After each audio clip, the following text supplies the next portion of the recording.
All right, tonight we're doing pasta, shrimp and bacon pasta with butter, Parmesan, garlic. We're going to start by getting some water boiling. Then we've got a couple of tablespoons of salt in there and a little drop or two of oil. Just canola oil. Keep the spaghetti from sticking together. We're going to go ahead and get the spaghetti down in there.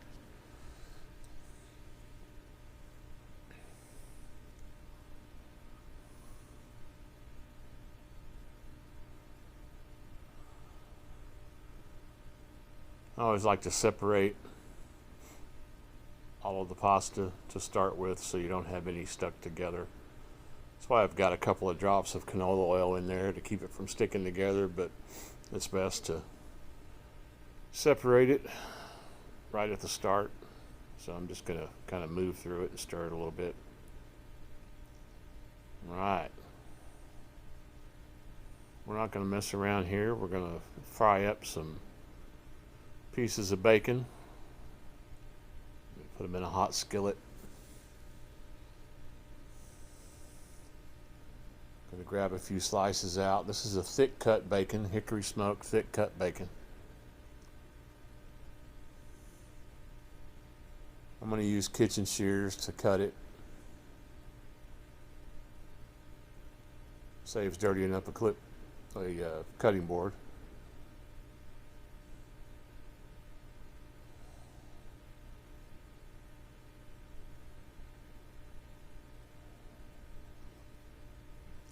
I use kitchen shears a lot. I have several pairs of them around the kitchen. I like these kind.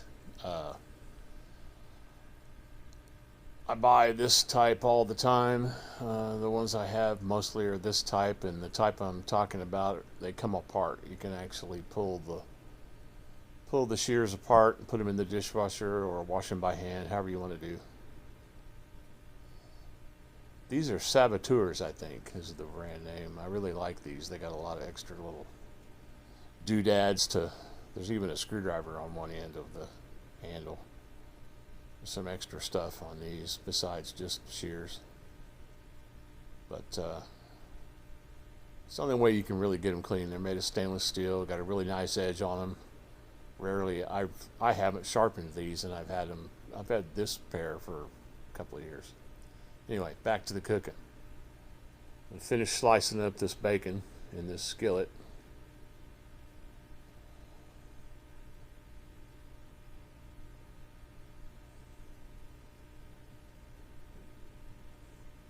Close it back up and save it for something else. Maybe put it with some pancakes or waffles or something.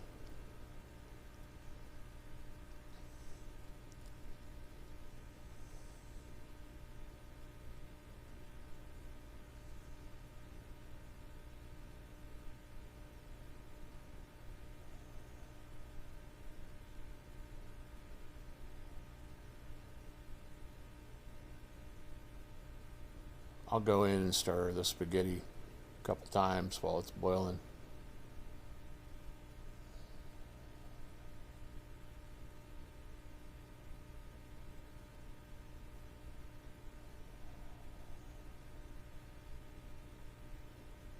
Got my favorite tool, the spurtle, the silicone spurtle. I'm going to separate those sliced bacon pieces. I sliced 4 or 5 pieces together, so you need to separate them, get them apart so they'll all cook separately. And I'm going for somewhere between really crisp and fatty. You don't want floppy bacon in your spaghetti, so we're going to get pretty close to crisp, but we're not going to do bacon sawdust or bacon dust. We're not going to get them that crisp.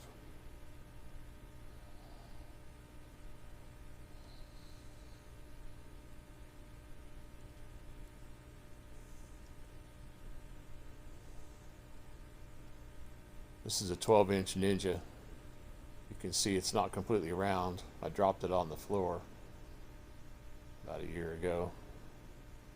But it's close enough. The lid stays on. The lid goes on it pretty good. And these are awesome skillets. I have this 12-inch and I have the 10-inch as well. Lidded. Both are lidded. The engine never stick.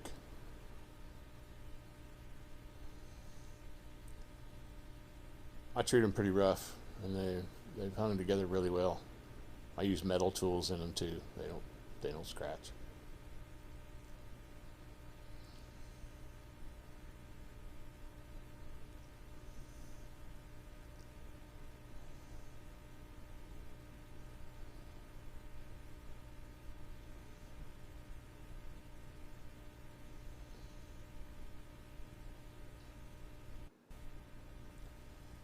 Got our iced tea. Gotta have the iced tea. Get you a drink of that. Oh man, that's good. Iced tea every time. Can't cook without iced tea. It's like the bacon looks pretty good. It's about where I want it.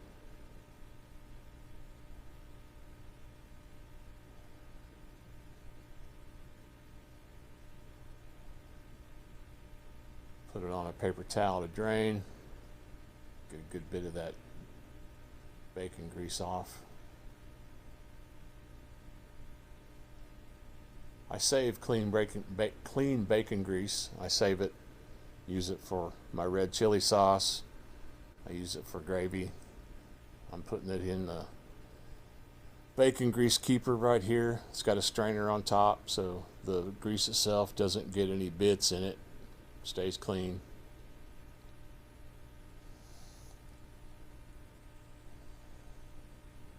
Get a paper towel and just wipe it out. No need to get crazy and wash it or anything. We're going to put butter in it.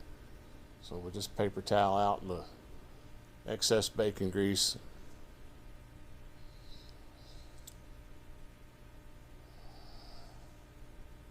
Get the butter. We're going to do about just a little more than a half stick of butter. That's what we're going to cook our shrimp in for this dish.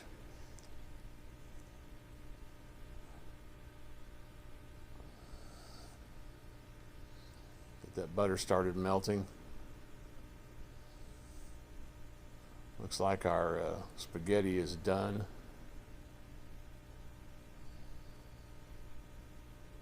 I'm gonna strain the water out of it here. Have a steam show.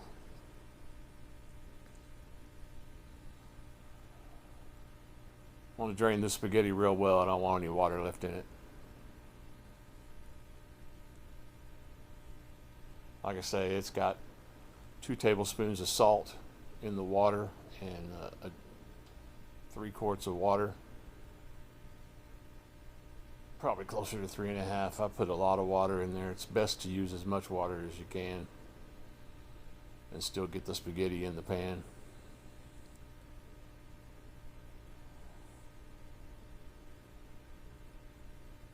We're going to have some garlic bread with this dish, so we've got that set out.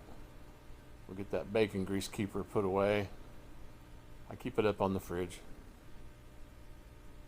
It'll keep just fine as long as it's covered and as long as it doesn't have any bits of bacon in it. Hey buddy, my sidekick, my cooking sidekick, my 24/7 sidekick actually. He's a good dog.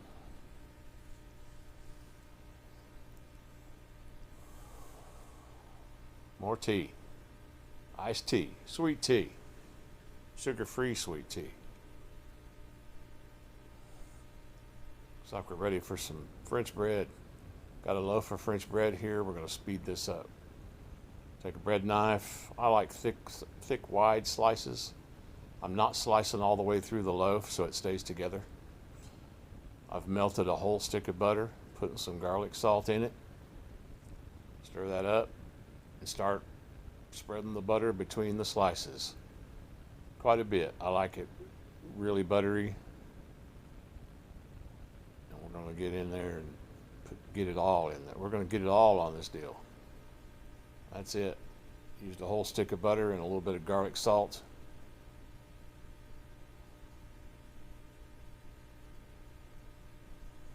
We're going to wrap that loaf up in the foil there. Put it in the oven at 375 for 15 to 20 minutes. Gives you a nice, really soft French bread, garlic bread. It's a French bread loaf. I think those loaves are $1 at the Walmart baker. It's crazy. It's the cheapest thing in the store. Gives you a nice, soft garlic bread.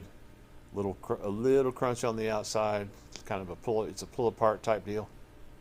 Works really well for spaghetti or pasta. Any kind of pasta. Butter's melted and ready.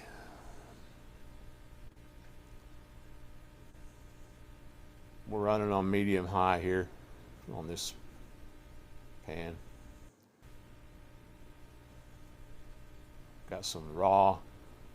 I believe that's 2630. Large. Still got the tails on. They've been peeled and deveined. They were frozen. I thawed them out. Got them frozen from Walmart. Thawed them out in the fridge. I leave the tails on. Pull the tails off when we eat them. They cook a lot better. They don't curl up and get weird shaped if you leave the tail on. So we're just going to saute these guys in butter till they turn pink. Turn that nice color of pink that done shrimp is. Doesn't take long. Cook shrimp. When I'm doing a Cajun boil, I only boil shrimp for 2 minutes, 2.5 minutes. You don't want to overdo it. Then they turn rubbery and mealy. It's no good. Like, so I'm going to leave the tails on these, even when I put them on top of the spaghetti. And individuals can pull the tails off as they eat their meal. So I'm going to throw a little knob of butter in there, just a little pat, 1/4 inch thick pat of butter.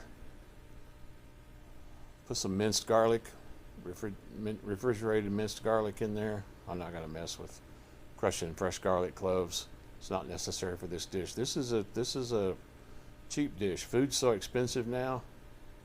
You can put this thing together for not a lot of money.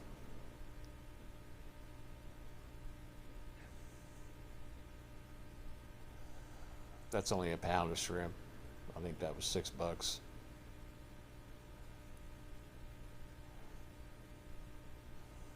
We're gonna dump our bacon in. Just get everything warmed up.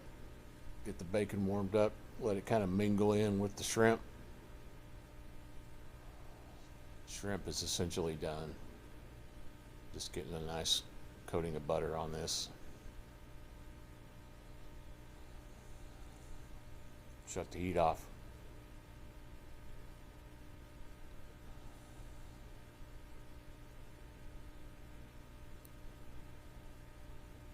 We need to hit the spaghetti with a chunk of butter. Grab some tongs here. Mix that butter around in that pot of spaghetti.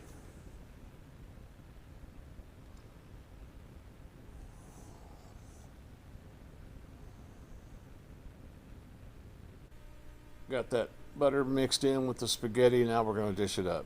Got a big platter out here. Just going to lay this spaghetti out. Make it look appetizing before we take it to the table.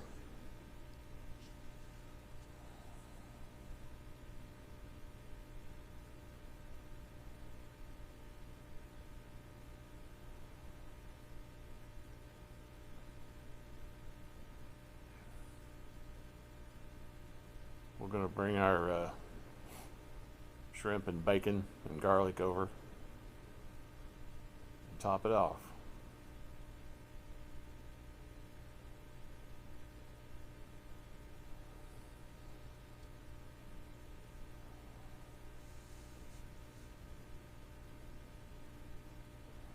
And make it look nice. Whoop, had a jumper. Get that jumper back in there.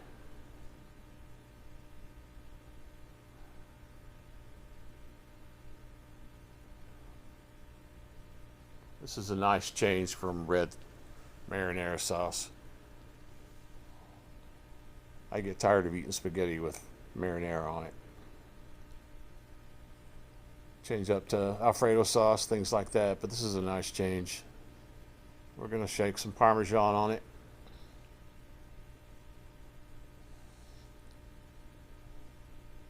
And then we're going to hit it with some red pepper flake.